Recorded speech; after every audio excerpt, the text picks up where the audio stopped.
안녕하십니까. 자, 여러분 앞 시간에 이어서 물권 변동을 보시겠습니다. 부동산 물권 변동이 먼저 나오고 있죠. 자, 부동산 물권 변동, 동산 물권 변동도 있거든요. 근데 이제 시험에서는 그다지 중요도는 많이 떨어지지만 이제 여러분 진행하는 과정에서 언급이 될 겁니다. 자, 일단 기본서는 395페이지부터 시작이고요. 핵심 교재는 72페이지가 되겠습니다. 자, 핵심 교재 72페이지 상단에 부동산 물권 변동. 자, 법률 행위한 부동산 물권 변동. 자, 우리 민법 186조에는 어떻게 규정을 두고 있냐면요. 부동산에 관한 법률 행위로 인한. 자, 그럼 법률 행위하면 뭡니까? 우리 총칙에서 공부한 매매, 교환, 증여 이런 것들이죠. 그래서 법률 행위로 인한 물권의 득실 변경.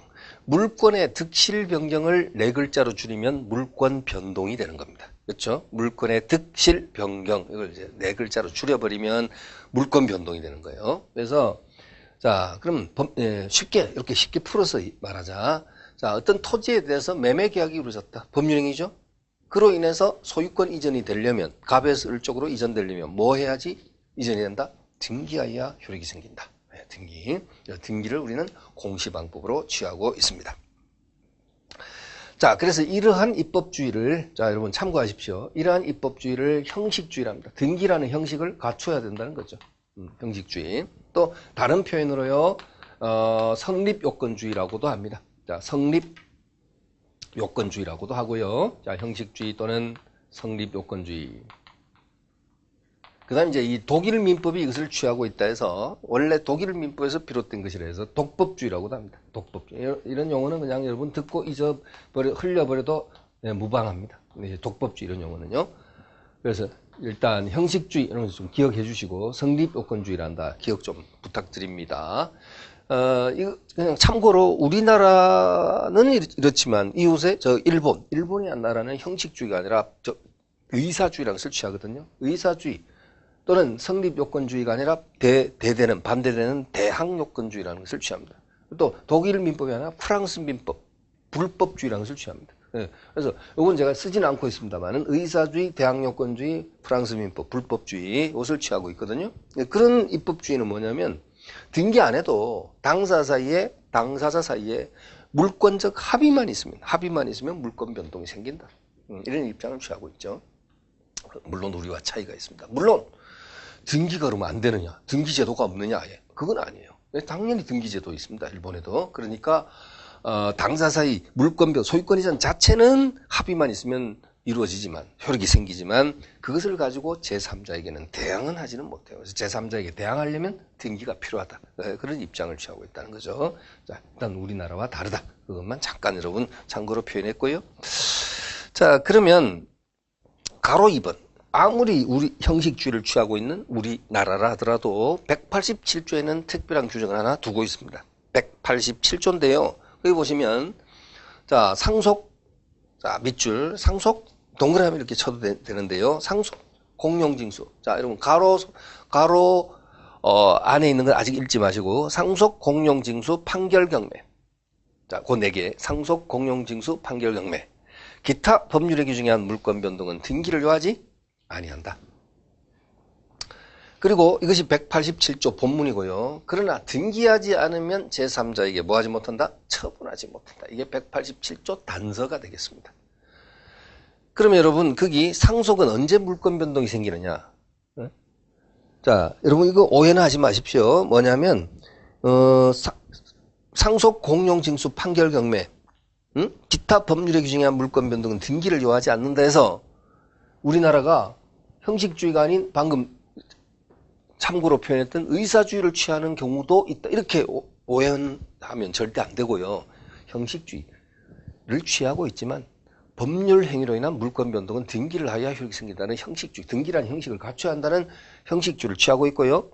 자, 시험에 거의 잘 안 나오지만 188조 1항은 법률 행위로 인한 동산 물권 변동, 부동산이 아니라 동산 물권 변동은 인도하여야 효력이 생긴다. 인도라는 공시방법을 요구한다는 그런 형식주의를 취하고 있고요. 단 법률 행위가 아니라 법률의 규정에 의한 물권 변동은 예외적으로 등기를 요하지 않는다라는 것이지. 그렇다고 해서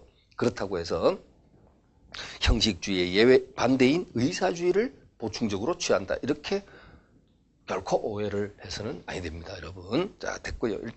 그래서 일단 형식주의를 취하고 있다 하는 거 이제 일단 알고 있고, 다만 법률 규정에 한 물권 변동은 등기를 요하지 않는다. 이렇게 여러분 이제 예외적으로 기억하는 거죠. 근데 이제 중요한 얘기는 뭐냐면, 상속 공용 지수 판결 경매. 언제 물권 변동이 생기느냐? 네? 특히 상속하고 판결, 경매 이런 것들, 특히 상속하고 경매 조심해야 되는데요. 상속은 피상속인 사망 시 물권 변동이 생깁니다.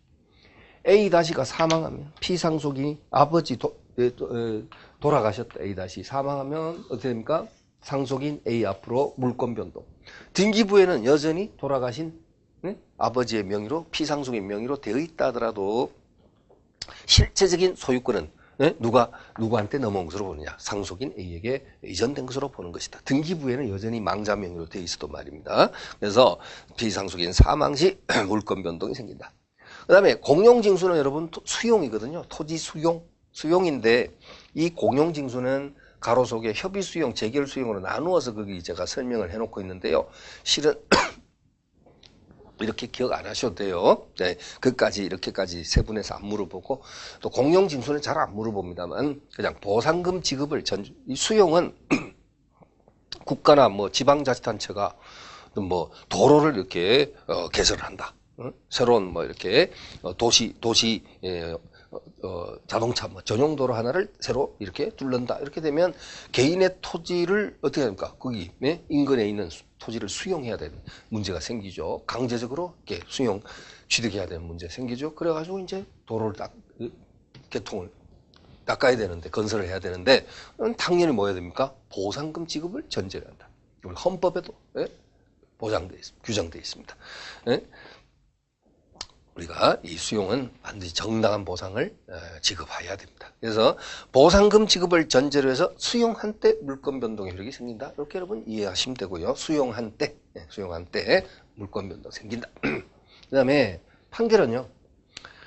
그래서 그 수용은 가로 속에 있는 그 세부적으로 나누고 있는, 그렇게까지 기억 안 하셔도 됩니다. 기억하려고 할 필요 없습니다. 그냥 수용한 때 물권 변동 발생. 그것도 잘 안 물어보죠. 거의 민법에서는 안 물어본다. 공법의 영역입니다. 판결은요. 판결 확정시. 그 다음에 경매는 조금 조심하시고요. 경매는 여러분이 이제 경매 부동산에 예를 들어서 관심을 가지고 이제 응찰을 하지 않습니까? 응찰하려고 한단 말이에요. 경매를.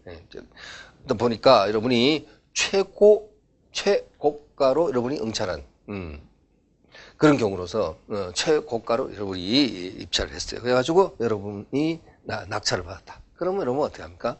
한 달 내에 원칙적으로는 처음 응찰할 때 10%를 보증금으로 해서 응찰하잖아요. 여러분이 이제 최고가 응찰자다 이렇게 돼서 낙찰이 딱 되면 여러분이 그로부터 한 달 내에 나머지 잔대금을 법원에다가 완납해야 되거든요. 바로 그 대금을 완납했을 때 소유권 취득의 효과가 생긴다는 겁니다. 그래서 경매는 매각대금, 종전에는 경락대금이랬는데 지금 매각대금이라 표현하죠. 그래서 매각대금 완납 시 물권 소유권 취득의 효과가 생긴다는 것이고요. 물론 그렇게 하게 되면요, 법원에서 여러분 이 경락대금을 완납했다는 사실을 이제 증명이 되면 바로 그 부동산에, 여러분 낙찰받은 그 부동산에 관할 등기소 등기관에게 촉탁을 보냅니다. 보내서 자, 이 사람 아무개 명의로 등기를 해주시기 바랍니다라고 촉탁 등기라는 것은 관공서에서 관할 등기소로, 그래서 관공서에서 관할 등기소로 이렇게 관서에서 관서로 이렇게 의뢰돼가지고 등기가 이루어지는 것으로서 당사자가 직접 출석을 요하지 않는 그런 등기가 되는 거예요. 그렇죠. 그러니까 여러분이 등기소에 가서 직접 신청을 해야 되는 그런 번거로움을 피할 수가 있다. 그렇죠? 이렇게 됩니다. 참고로 지금 표현했습니다. 그렇지만 등기가 안 되는 게 아니라 그렇게 촉탁 등기로 등기가 되어지긴 하지만 소유권 취득의 시점은 등기된 때가 아니라 매각대금 완납시라는 거 이렇게 설명했고요. 그래서 지금까지 이제 상속, 공용수, 판결, 경매, 기타 법률에 규정한 물권 변동은 등기를 요하지 않는다. 그러나 등기하지 않으면 제3자의 기를 처분하지 못한다. 그러면 이제 이런 얘기가 되겠죠. 자, 이렇게 상속이